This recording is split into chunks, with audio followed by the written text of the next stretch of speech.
એક સ્કૂલમાં આરવ અને નીરવ નામના બે વિદ્યાર્થીઓ ભણતા હતા.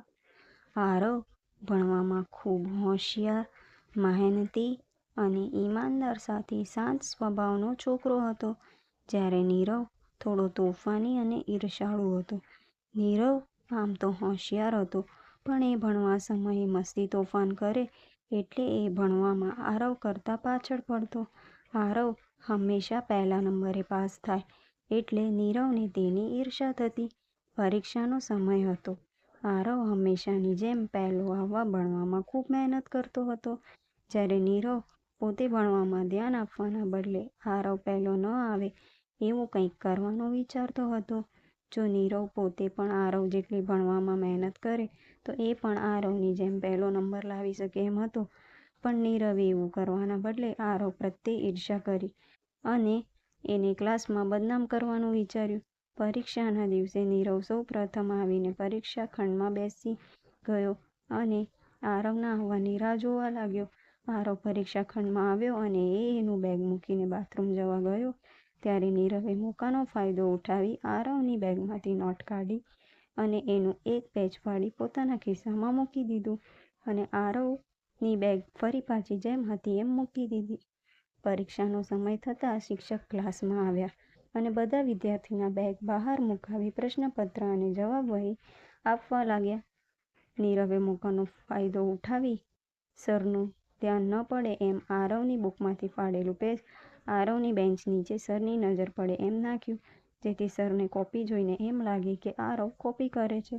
ક્લાસમાં આવેલા સુપરવાઇઝર સરની કોપી ઉપર નજર પડે એ પહેલાં બીજા સર ક્લાસમાં આવ્યા અને આરવ અને એની લાઇનમાં બેસેલા વિદ્યાર્થીઓને બીજા ક્લાસમાં બેસવાનું કહ્યું અને નીરવને લાઇનમાં બેસેલા વિદ્યાર્થીને આરવની લાઇન તરફ શિફ્ટ કર્યા. સંભવ નીરવને ત્યાં જ બેસવું પડ્યું જ્યાં આરવ પહેલાં બેઠો હતો. આરવ સાથેના વિદ્યાર્થીઓને સર બીજા ક્લાસમાં લઈને જતા રહ્યા અને નીરવ બેઠો ત્યાં જ.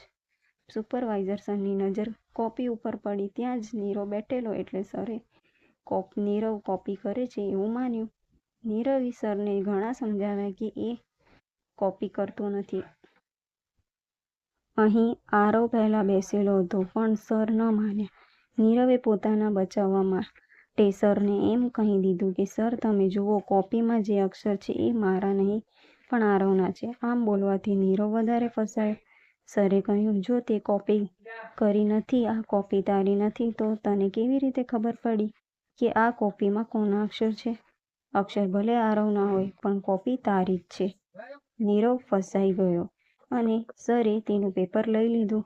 જો કે કોપીમાં લખાયેલા સવાલ પરીક્ષામાં નહોતા પૂછાયા એટલે કોપી લાવવા બદલ -10 માર્ક કરી સરે થોડીવાર રહીને નીરવને પેપર પાછું આપ્યું.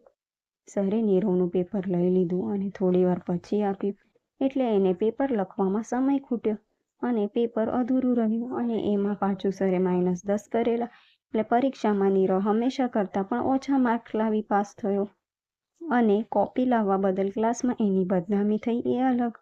નીરવ આરવને પરીક્ષામાં કોપી લાવવા માટે બદનામ કરવા ગયો, પણ એના ઘડેલા કાવતરામાં એ પોતે જ ફસાઈ ગયો.